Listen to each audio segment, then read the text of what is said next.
নমস্কাৰ এলিফ নলেজৰ নতুন এটা ভিডিঅ'লৈ আপোনালোক সকলোকে পুনৰ স্বাগতম জনাইছোঁ।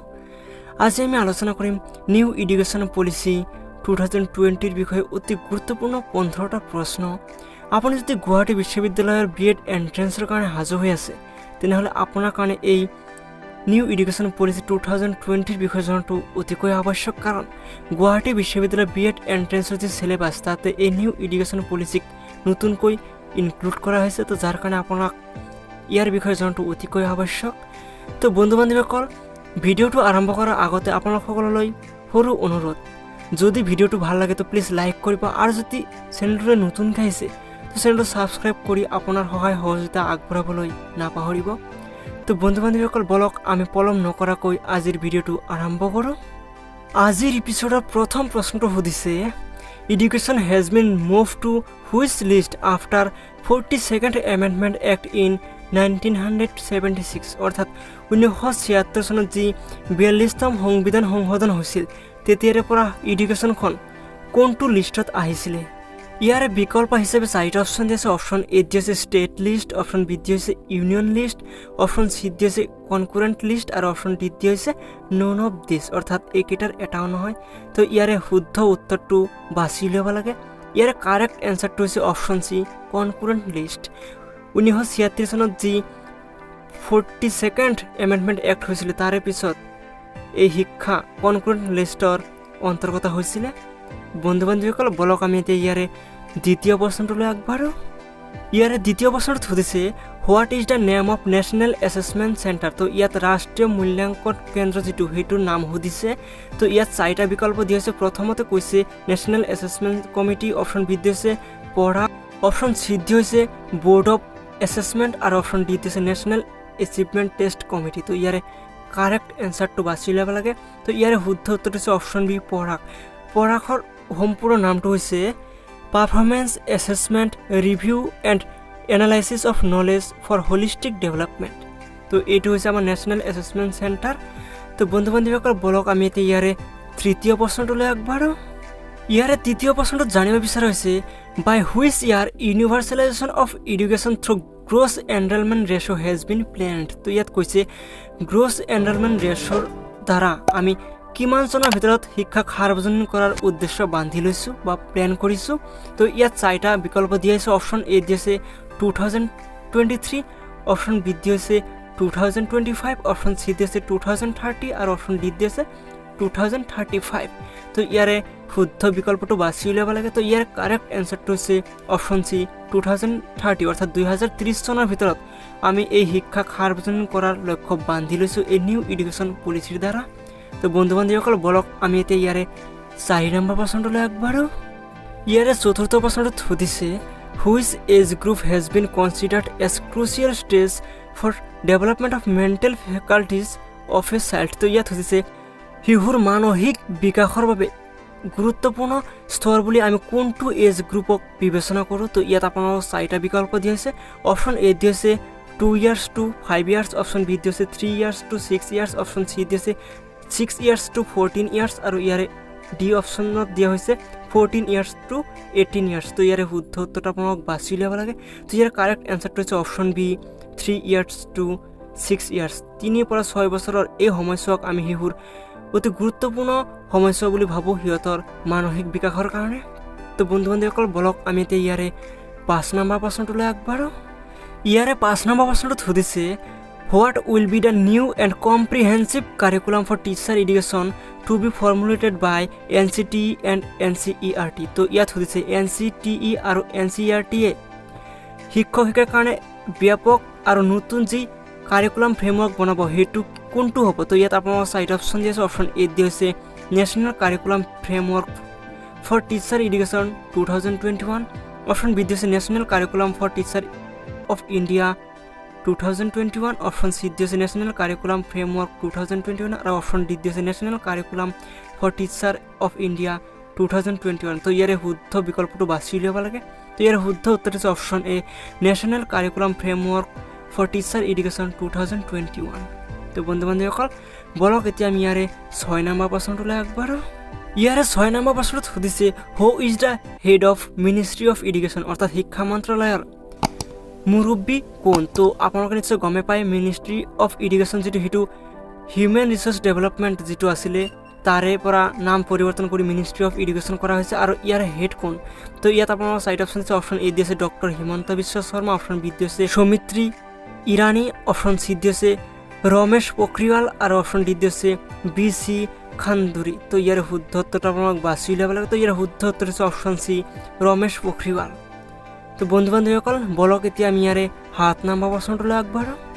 ইয়াৰে 7 নম্বৰ প্ৰশ্নটো জানিব বিচৰা হৈছে what will be the single umbrella body for the entire higher education excluding medical and legal education. তো ইয়াত সুধিছে মেডিকেল আৰু লিগেল ইৰিগেশ্যনৰ বাহিৰে সমগ্ৰ হায়াৰ ইৰিগেশ্যন অৰ্থাৎ উচ্চ শিক্ষাৰ ক্ষেত্ৰত আমব্ৰেলা বডি অৰ্থাৎ নিয়ন্ত্ৰণ কেন্দ্ৰ হিচাপে কোনে কাম কৰিব? তো ইয়াত আপোনালোকৰ 4টা বিকল্প দি আছে। অপশ্যন এ দি আছে higher irrigation commission, option B দি আছে higher irrigation committee, option C দি আছে মিনিষ্ট্ৰী অফ ইৰিগেশ্যন আৰু অপশ্যন ডি দি আছে higher irrigation commission of India. তো ইয়াৰে শুদ্ধ বিকল্পটো বাছি উলিয়াব লাগে। তো ইয়াৰ শুদ্ধ উত্তৰটো হৈছে option D higher irrigation commission of India. তো বন্ধু বান্ধৱীসকল বলক এতিয়া আমি ইয়াৰে 8 নম্বৰ প্ৰশ্নটোলৈ আগবাঢ়ো। ইয়াৰে 8 নম্বৰ প্ৰশ্নটোত জানিব বিচৰা হৈছে what will be the new autonomous body for free exchange of ideas on the use of technology to enhance learning, assessment, planning and administration। তো ইয়াত সুধিছে যে সেইটো কোনটো স্বতন্ত্ৰ সংগঠন হ'ব বা বডি হ'ব যাৰ দ্বাৰা আমি আইডিয়াবোৰক ফ্ৰী এক্সচেঞ্জ কৰিব পাৰিম বা আমি আদান প্ৰদান কৰিব পাৰিম আৰু যাৰ দ্বাৰা আমি টেকন'লজিৰ ক্ষেত্ৰত টেকন'লজিৰ ব্যৱহাৰৰ দ্বাৰা আমি শিক্ষণ, মূল্যায়ন, পৰিকল্পনা আৰু প্ৰশাসনৰ ক্ষেত্ৰত বৃদ্ধি বা বিকাশ আনিব পাৰিম। তো সেইটো কোনটো বডি হ'ব সেইটো ইয়াত সুধিছে। তো ইয়াত আপোনালোকৰ 4টা অপশ্যন দিছে। অপশ্যন এ দি আছে national irrigational technology forum, option B দি আছে national irrigational technology council, option C দি আছে নেশ্যনেল ইৰিগেশ্যনেল টেকন'লজি বডি আৰু অপশ্যন ডি দি আছে নেশ্যনেল ইৰিগেশ্যনেল টেকন'লজি কমিটি। তো ইয়াৰ শুদ্ধ উত্তৰটো বাছি উলিয়াব লাগে। তো ইয়াৰ শুদ্ধ উত্তৰ হৈছে option A national irrigational technology forum. তো বন্ধু বান্ধৱীসকল বলক আমি এতিয়া ইয়াৰে 9 নম্বৰ প্ৰশ্নটোলৈ আগবাঢ়ো। ইয়াৰে 9 নম্বৰ প্ৰশ্নটোত সুধিছে what will be the name of the apex body for fostering a strong research culture and building research capacity across higher education। তো ইয়াত সুধিছে হায়াৰ ইৰিগেশ্যনৰ ক্ষেত্ৰত আমাৰ যি ৰিচাৰ্চ এৰিয়া আছে সেইটোক ষ্ট্ৰং কৰাৰ কাৰণে এটা এপেক্স বডি গঠন কৰা বাৰু সেইটোৰ নাম কি হ'ব? তো ইয়াত আপোনালোকৰ 4টা অপশ্যন দি আছে। অপশ্যন এ দি আছে the national research foundation framework, option B দি আছে the national research foundation, option C দিছে দ্য নেশ্যনেল ৰিচাৰ্চ ইনষ্টিটিউট আৰু অপশ্যন ডি দিছে নান অফ দিছ অৰ্থাৎ ওপৰৰ এটাও নহয়। তো ইয়াৰ শুদ্ধ উত্তৰটো বাছি উলিয়াব লাগে। তো ইয়াৰ কাৰেক্ট এনচাৰটো হৈছে option A the national research foundation framework. তো বন্ধু বান্ধৱীসকল বলক আমি এতিয়া ইয়াৰে 10 নম্বৰ প্ৰশ্নটোলৈ আগবাঢ়ো। তো ইয়াৰ 10 নম্বৰ প্ৰশ্নটো জানিব বিচৰা হৈছে what is the current enrolment ratio' in higher irrigation. তো উচ্চ শিক্ষাৰ ক্ষেত্ৰত বৰ্তমানৰ এনৰলমেণ্ট ৰেচিঅ'টো কিমান? তো ইয়াত আপোনাৰ 4টা অপশ্যন দি আছে। অপশ্যন এ দি আছে 26.3%, অপশ্যন বি দি আছে 27.1%, অপশ্যন চি দি আছে 24.7% আৰু অপশ্যন ডি দি আছে 26%। তো ইয়াৰে শুদ্ধ উত্তৰটো বাছি উলিয়াব লাগে। তো ইয়াৰ কাৰেক্ট এনচাৰটো হৈছে অপশ্যন বি 27.1%। তো যোৱা বছৰ 26.3 আছিলে, তো এইবাৰ ৰিচাৰ্চৰ পৰা আমি পাইছোঁ 27.1%। তো বন্ধু বান্ধৱীসকল বলক এতিয়া আমি ইয়াৰে 11 নম্বৰ প্ৰশ্নটোলৈ আগবাঢ়ো। ইয়াৰে 11 নম্বৰ প্ৰশ্নত সুধিছে in which of the following years education policy was not launched, অৰ্থাৎ তলত দিয়া বছৰবোৰৰ ভিতৰত কোনটো বছৰত আমি শিক্ষানীতি লঞ্চ কৰা নাছিলোঁ? তো ইয়াত আপোনালোকৰ 4টা অপশ্যন দিছে। অপশ্যন এ দি আছে 1968, অপশ্যন বি দি আছে 1986, অপশ্যন চি দি আছে 1998 আৰু অপশ্যন ডি দি আছে 2020। তো ইয়াৰে শুদ্ধ উত্তৰটো বাছি উলিয়াব লাগে। তো ইয়াৰ কাৰেক্ট এনচাৰটো হৈছে অপশ্যন চি 1998। 1998 চনত আমি কোনো শিক্ষানীতি ইমপ্লিমেণ্ট বা লঞ্চ কৰা নাছিলোঁ, কিন্তু বাকী গোটেইকেইটা ইয়াৰতে আমি শিক্ষানীতি লঞ্চ কৰিছিলোঁ। তো বন্ধু বান্ধৱীসকল বলক এতিয়া আমি ইয়াৰে 12 নম্বৰ প্ৰশ্নটোলৈ আগবাঢ়ো। ইয়াৰে 12 নম্বৰ প্ৰশ্নটো জানিব বিচৰা হৈছে from which level foreign language teaching will start in new educational policy 2020, অৰ্থাৎ 2020 চনৰ নতুন শিক্ষানীতি অনুসৰি কোনটো ষ্টেজৰ পৰা আমি বিদেশী ভাষাৰ শিক্ষা প্ৰদান কৰিম বা প্ৰদান কৰা হ'ব? তো ইয়াত আপোনালোকৰ 4টা ষ্টেজ দিয়া হৈছে। অপশ্যন এ দি আছে ফাউণ্ডেশ্যন ষ্টেজ, অপশ্যন বি দি আছে প্ৰিপেয়াৰটৰী ষ্টেজ, অপশ্যন চি দি আছে ছেকেণ্ডাৰী ষ্টেজ আৰু অপশ্যন ডি দি আছে হায়াৰ ষ্টেজ। তো ইয়াৰ শুদ্ধ বিকল্পটো বাছি উলিয়াব লাগে। তো ইয়াৰ শুদ্ধ উত্তৰটো হৈছে অপশ্যন চি ছেকেণ্ডাৰী ষ্টেজ, অৰ্থাৎ ছেকেণ্ডাৰী ইডুকেশ্যনৰ পৰা ফৰেন লেংগুৱেজৰ শিক্ষা প্ৰদান কৰাৰ ব্যৱস্থা কৰা হ'ব বা যদি কোনো ছাত্ৰ ছাত্ৰী শিকিব বিচাৰে তো তাৰ কাৰণে ব্যৱস্থা কৰা হ'ব। তো বন্ধু বান্ধৱীসকল বলক এতিয়া আমি ইয়াৰে 13 নম্বৰ প্ৰশ্নটোলৈ আগবাঢ়ো।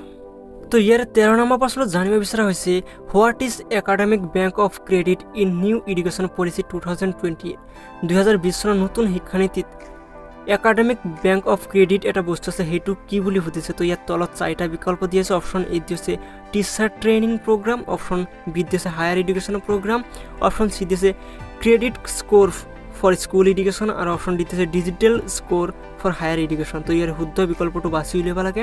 তো ইয়াৰ শুদ্ধ উত্তৰটো হৈছে option D digital score for higher education. বন্ধু বান্ধৱীসকল বলক আমি এতিয়া ইয়াৰে 14 নম্বৰ প্ৰশ্নটোলৈ আগবাঢ়ো। 14 নম্বৰ প্ৰশ্নত সুধিছে for school education who will prepare national curriculum framework. তো ইয়াত সুধিছে যে স্কুল শিক্ষাৰ কাৰণে অৰ্থাৎ বিদ্যালয় শিক্ষাৰ কাৰণে নেশ্যনেল কাৰিকুলাম ফ্ৰেমৱৰ্ক কোনে প্ৰিপেয়াৰ কৰিব বা গঠন কৰিব। তো ইয়াত 4টা অপশ্যন দিছে। অপশ্যন এ দিছে CBSE, অপশ্যন বি দিছে NCERT, অপশ্যন চি দিছে UGC আৰু অপশ্যন ডি দিছে SCERT। তো ইয়াৰ শুদ্ধ বিকল্পটো বাছি উলিয়াব লাগে। তো ইয়াৰ শুদ্ধ উত্তৰটো হৈছে অপশ্যন বি NCERT এই স্কুল এডুকেশ্যনৰ কাৰণে নেশ্যনেল কাৰিকুলাম ফ্ৰেমৱৰ্ক গঠন কৰিব। তো বন্ধু বান্ধৱীসকল বলক আমি এইটো এপিছডৰ লাষ্ট প্ৰশ্নটোলৈ আগবাঢ়ো।